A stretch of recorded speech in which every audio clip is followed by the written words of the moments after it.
पवनपुर नामक गांव में गंगा नाम का एक गरीब किसान रहता था। वह अपनी बूढ़ी माँ के साथ बड़ी मुश्किल से अपना गुजारा कर रहा था। एक दिन जब वह जंगल में लकड़ियाँ काट रहा था तो उसे एक पुरानी किताब मिली।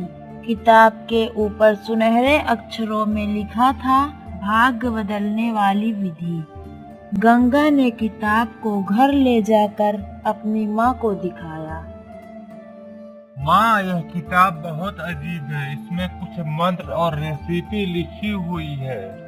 बेटा, इसे पढ़ने की कोशिश कर, शायद यह हमारी मदद कर सके। गंगा ने किताब खोली और उसमें से एक समोसे की रेसिपी बनाने की विधि पाई, लेकिन यह रेसिपी साधारण नहीं थी। उसमें एक विशेष सामग्री का जिक्र किया गया था, सफेद आकाश का फूल। माँ, यह आकाश फूल कहाँ मिलेगा? यह फूल जंगल के सबसे गहरे हिस्से में मिलता है, लेकिन वहाँ जाना खतरनाक है। गंगा ने अपनी किस्मत बदलने के लिए खतरा उठाने का फैसला किया।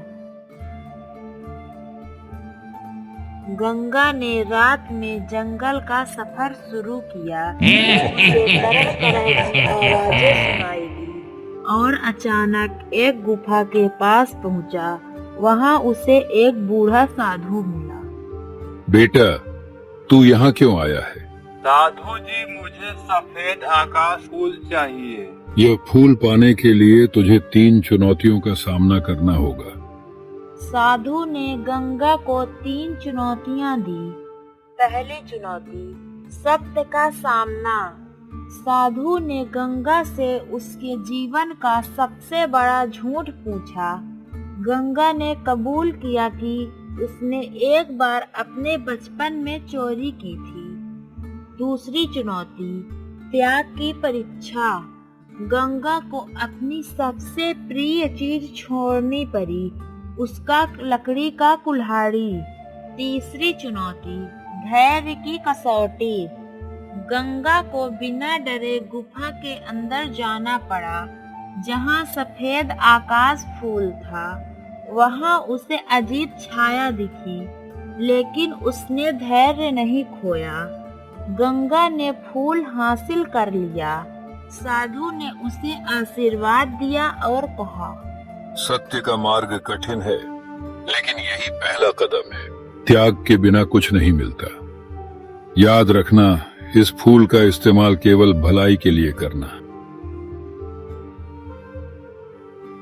गंगा ने सफेद आकाश फूल के साथ समोसे बनाए। जैसे ही उसने समोसे बाजार में बेचे, पूरे गांव में हलचल मच गई।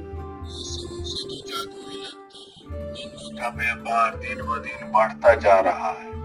ये गंगा जरूर कोई काला जादू करता है।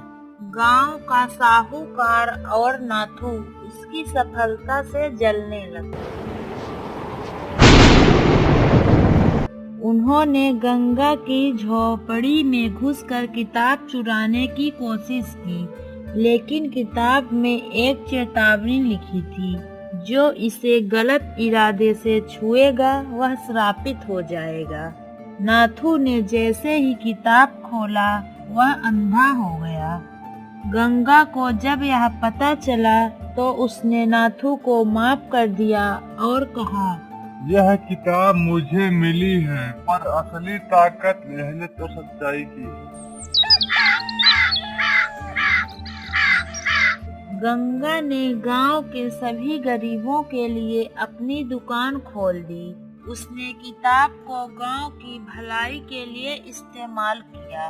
गंगा की कहानी ने साबित किया कि सच्चाई, मेहनत और निस्वार्थता से बड़ी कोई ताकत नहीं। गांव में एक कहावत मशहूर हो गई, किताब तो गंगा के पास थी, पर उसकी ताकत उसके ईमानदारी में थी।